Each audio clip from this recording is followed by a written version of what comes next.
Au fil de cette édition, nous irons en Normandie où un atelier de lutherie permet aux musiciens de construire eux-mêmes leurs instruments.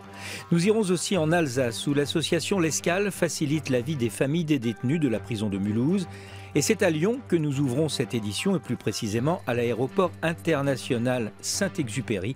Il vient d'inaugurer un second terminal dans un premier temps dédié principalement aux vols low cost. Il est sorti de terre en à peine 4 ans.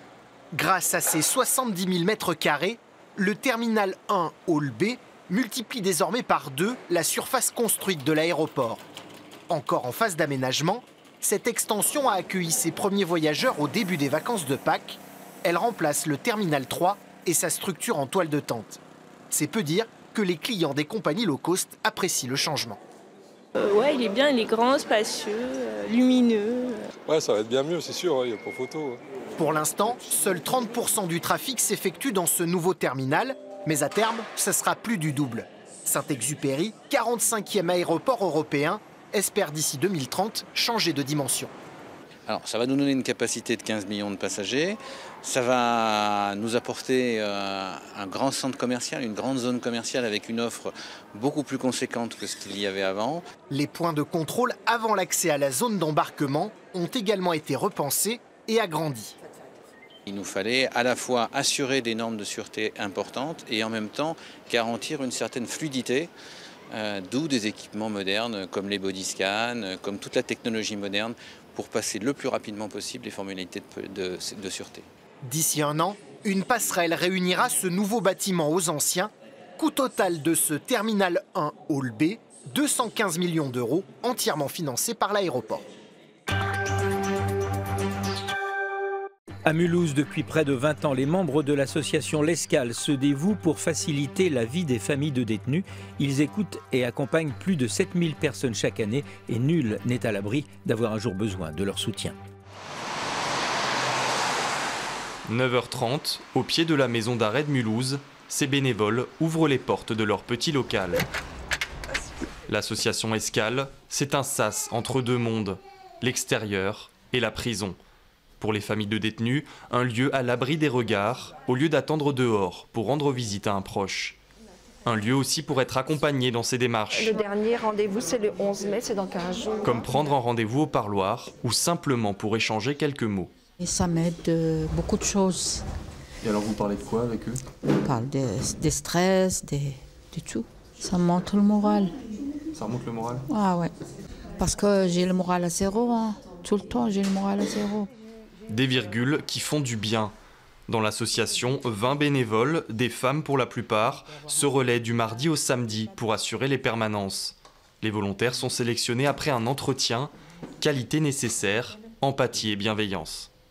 Elles sont toujours gentilles, dès qu'on franchit la porte, elles se lèvent pour nous accueillir, et puis voilà, toujours du respect.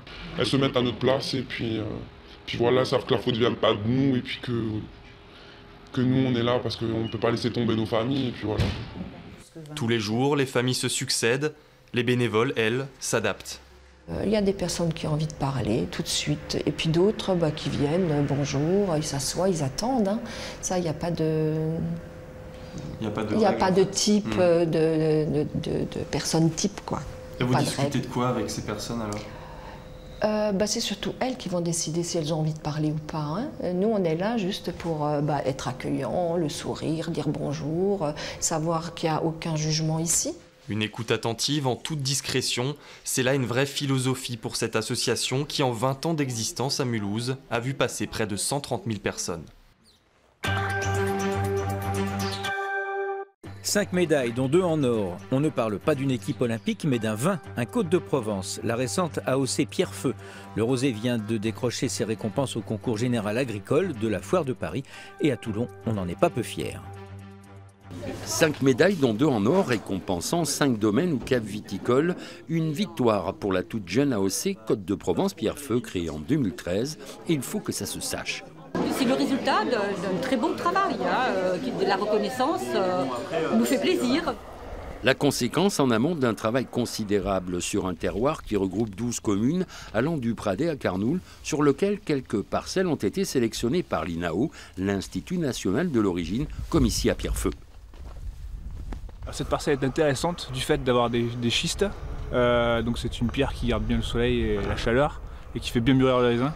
Et donc ça fait partie du terroir pierre-feu et c'est la caractéristique du terroir pierre-feu, ce schiste-là et ces coteaux.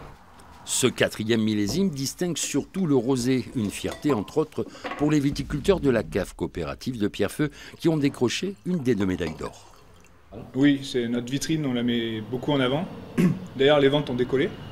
Je crois qu'on est à plus 10 ou 15% par rapport à d'habitude. Donc ça s'est su de partout, on est content, on en fait de la pub un peu à droite à gauche, donc on est très satisfait. L'AOC Côte de Provence Pierrefeu produit 4700 hectolitres de rosé et de rouge. Ces 3 cépages principaux sont le Grenache, le Cinsault et le Syrah. À Lillebonne, enfin, en Normandie, un atelier de lutherie propose aux musiciens de construire eux-mêmes leurs instruments. Une entreprise délicate et de longue haleine avec un petit côté zen. Guitare, violon, violoncelle, le tout avec des bois de très grande qualité.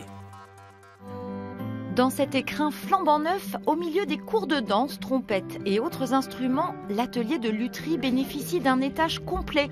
Ici, une dizaine d'élèves passent quelques heures chaque semaine à travailler sur leurs instruments, mais pas de médiator ni d'archet. On utilise plutôt des limes, des ciseaux, des rabots. J'ai commencé en septembre 2015 et donc je pense que là, fin juillet, j'aurais terminé le projet, quoi. Donc au bout de entre 3 et 350 heures de travail. En épicéa et palissandre indien, cet instrument est destiné à son jeune fils de 10 ans. Il faudra encore jouer du racloir et poser 150 couches de vernis pour la terminer. Élise, elle, rénove une guitare entre 2 révisions pour le bac.